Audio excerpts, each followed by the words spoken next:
Alright boys, welcome back to BBR Week 2, in which today we are facing Goldoa. Originally it was supposed to be Dell, but unfortunately due to some real life circumstances obviously, he had a drop, and that is completely fine. Let me be transparent for a minute. Goldoa made some transactions that overall made his team generally better, but unfortunately for us, made our matchup a lot worse than what it originally was. So now I'm not too thrilled about this matchup, but before we get into that, be sure to check out Goldoa and all of the other BBR coaches down in the description below. And once again, shout out to Obo for helping me build and mock and get this team to where hopefully it needs to be. And unfortunately, I don't know how this is gonna go yet because I don't like my matchup, and Palworld came out, and I have just about 20 hours on the game already, and I've had it for 2 days, and that's not good.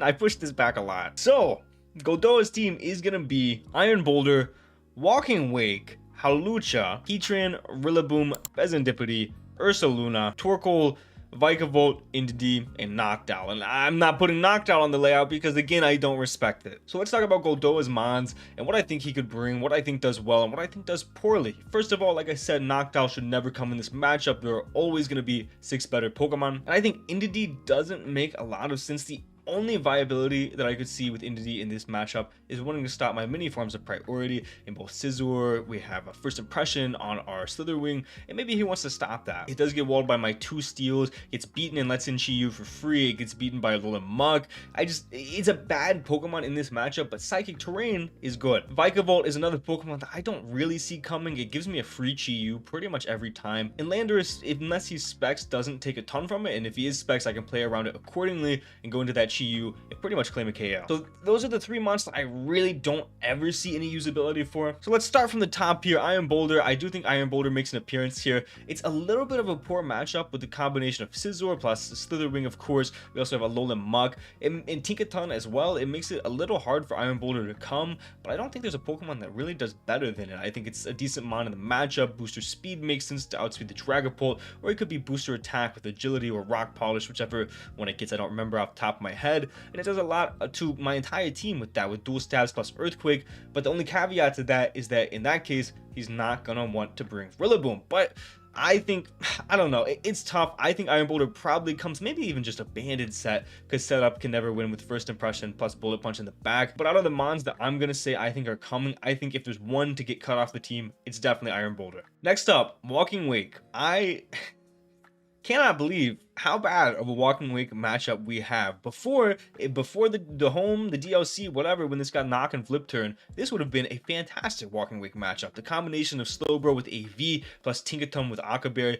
would have been plenty to deal with this stupid Walking Wake. However, it now has the freest knockoff of all time the first time that it comes in. It can be so many different things in this matchup. I'm scared of Choice Spec special attack boosting, Choice Spec speed boosting, agility. I'm scared of so many different things, but we do kind of need to play around to figure out what 4 moves he has. In my mind, it should be something like knockoff Hydro Steam Draco Flamethrower. He could replace one of those moves with, of course, agility, but if he does that, then something takes it on a little bit easier. We kind of got to figure out what that is. So this is a horrendous Wake matchup. We have Slowbro, and Slowbro does take a lot of damage, that's for sure. Wake alone is why I think this matchup is so atrocious. I do think Wake always comes. The next mon that I think guaranteed comes is going to be Heatran. A Spadef Heatran, whether he's AV or not, is up to him. For that Chi-Yu, makes a lot of sense to me.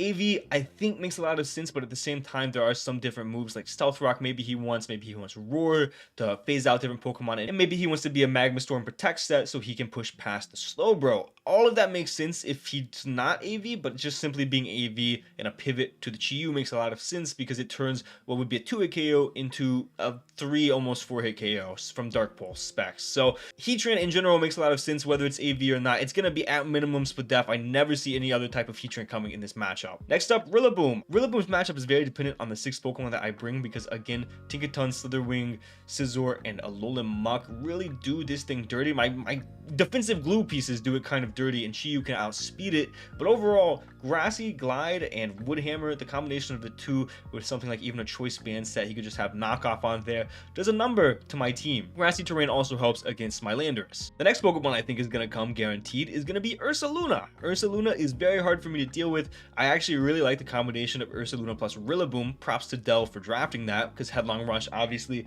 ignores the Grassy Terrain.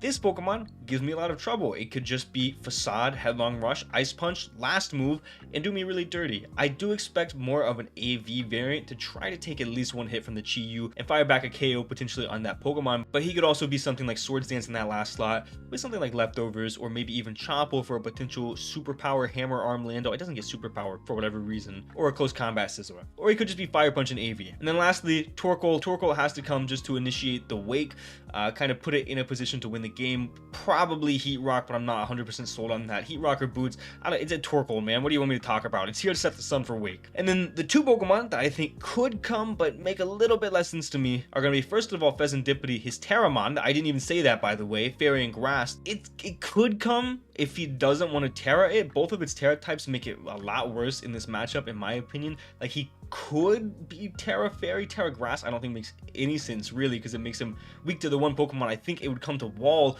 I think it would be, if it does come, some sort of a Spadef set with Roost for my Chi-Yu, something like Roost U-turn, maybe Play Rough, and then some filler move. I faced a Calm Mind one in the mocks. I don't think that's really gonna come. But if it does, it would be Calm Mind, Roost, Heat Wave, and Moonblast. And then lastly, Hawlucha. Like, Hawlucha does have usability, don't get me wrong. It can be here for the Slitherwing specifically. It really helped versus that and make a lot of switch initiatives really easy with that. Could he be Banded? Doesn't even need to be Grassy Seed. But the problem I have with Hawlucha in this matchup is Dragapult, Landorus, Tinkaton, and Slowbro all really don't care about it, and all four have very, very good matchups. I just personally think there is a sixth better Pokemon than Hawlucha. If it does come, I'm not going to be like, whoa, didn't expect that 100%. Am I a little bit underprepared for Hawlucha? Yes. However, I do think that the team that we have can deal with it in some fashion. So the six Pokemon that I envision Goldoa bringing are going to be Walking Wake, of course. I don't really think there's any way around it.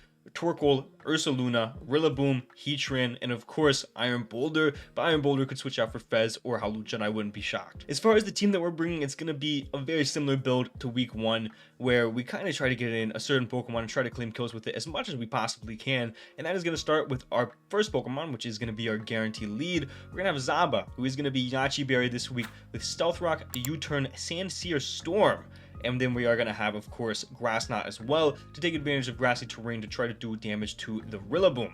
Yachi Berry is just here so we have any form of a pivot into an AV Ursaluna, because he won't be Guts Facade in that case, so we can switch in safely and take the -1 Ice Punch, no problem. Sandsear Storm is going to be here to punish the Rillaboom. It actually punishes most things. Don't really want to switch into this. U-turn for momentum on things like the Rillaboom, and obviously Grass Knot is going to be here for that Ursaluna. I am walled by the Hawlucha, which is not a fun time, and this is our guaranteed lead because it matches up very nicely in anything not Wake, and I really don't see him leading Wake. If he leaves Rillaboom, if he's Scarf -1, he doesn't do a whole lot to us. If he's Banded -1, we outspeed him guaranteed with our EV spread, and we're able to U-turn, get some serious damage, and get out of there. And if we see something like the Torkoal, which is what I think is the most likely lead, we can fire off a Sandsear Storm, no problem, do a ton of damage to that Pokemon, put him in a really bad spot. We're 48 HP, 208 defense, 44 special attack, and 208 speed timid. I forgot to write down what the physical defense does for this Pokemon, but if I remember correctly, I think it's to take 2 Mighty Cleaves from the Iron Boulder after rocks, or 1 after rocks if he's at +2. We can outspeed the Jolly Rillaboom, and then we put the rest into special attack. Like I said, our guaranteed lead matchup, it puts us in a really advantageous spot no matter what turn 1. Our next Pokemon is going to be Pinch the Scizor, and I'm not super confident in this Pokemon. I almost changed it off last second to either Alolan Muck or Slitherwing, but I decided we needed this for a pivot into the Rillaboom just in case he's Acro Rillaboom. I do like this a little bit better than Slitherwing. We're Defogged to keep rocks away because rocks against our team, obviously not very fun. We're U-turn for momentum, Bullet Punch for priority, and Close Combat to potentially call a Heatran switch, and then we're Protective Pads, of course, so we do not get burnt by the Flame Body. We are 16 HP, 120 attack adamant, 244 defense, with 4 special defense and 124 in speed.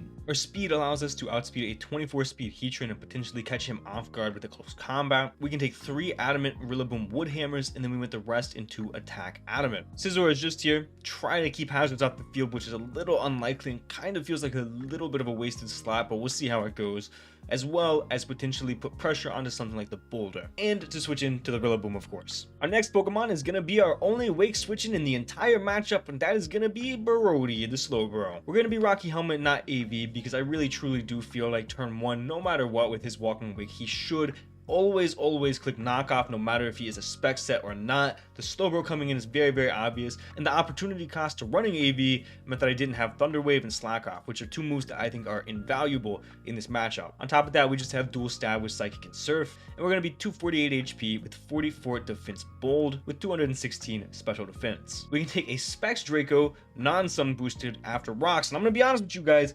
this Slowbro is very important in this matchup. This is his debut this season, obviously, and this is probably the most important matchup he will have all season. He has to do his best to beat, hopefully, Boulder if it comes, Hawlucha if it comes, and the Walking Wake, which destroys us if this Slowbro ever goes down. Am I confident that this Slowbro can do its job this week? Absolutely not.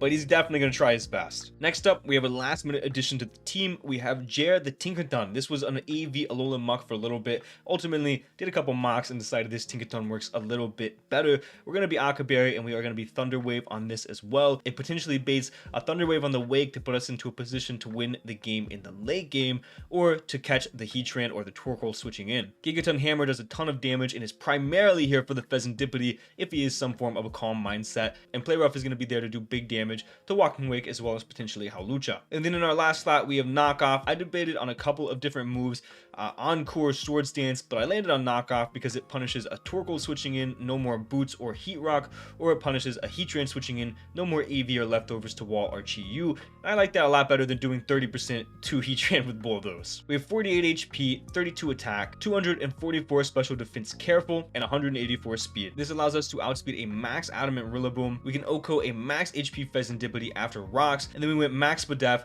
the rest into HP. This mon's job is simple: keep Walking Wake from clicking Draco, to be honest with you, as well as potentially stop a Calm Mind, a Pheasantipity, which it can do fairly well. The Akaberry lets us take pretty much any hit from the Walking Wake in the sun.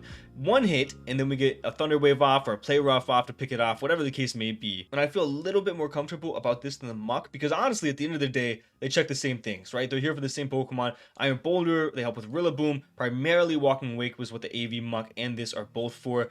And I think overall, Tinkaton just does that job a little bit better, being able to spread the Thunder Wave on something like the Heatran that wants to come in, or to actually be able to soak up the Draco was the primary reason that I decided to go Tinkaton. Next up, we are going to have the team captain. We're going to have Phantasmo, the Dragapult, and we are going to be Scarf this week to outspeed a potential booster, Iron Boulder, as well as a speed boosting Walking Wake in the sun or potential Scarf Wake. We're special. I'm not super happy about this set. I felt like it was kind of forced. It was this or screens, and I didn't really like screens into no setup. I didn't think it made a lot of sense. So we opted for this. This, like I said, helps with a couple of different situations. U-turn for momentum, Draco for obviously to bait the Wake, Shadow Ball for the Iron Boulder, and then of course Hydro Pump to do damage outside of the sun to Ursaluna, because we didn't really need a fourth slot. If anything, it was Will-O-Wisp instead. We're 128 HP, 4 defense, max special attack with a modest nature, and 124 speed. Like I said, not super confident about this, but this does help us revenge things, which I think is the primary purpose of Dragapult on this build. And then lastly, the Pokemon that I think does the best in this matchup this week, we have Chi-Yu. We're going to be specs modest this week with Memento,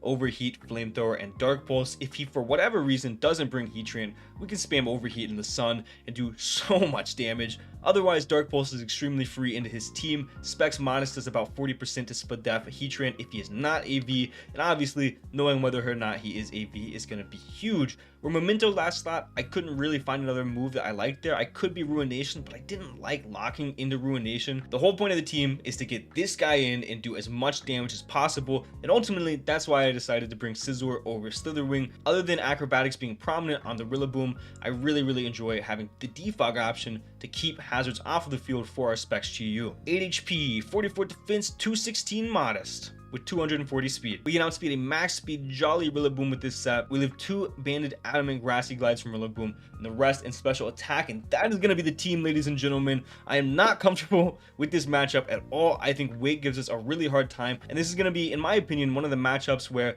the prep isn't going to be the reason I win, which is far and few between in my opinion. I feel like normally I win with my prep, but today we have to win with our play because I feel like the matchup is atrocious. So we'll see how that goes. Again, check out Goldoa and all of the other BBR coaches down below, and shout out again to Obo for helping me with this team. I will see you guys tomorrow with the match. Thank you guys so much for watching, and for now guys, this has been John Jr.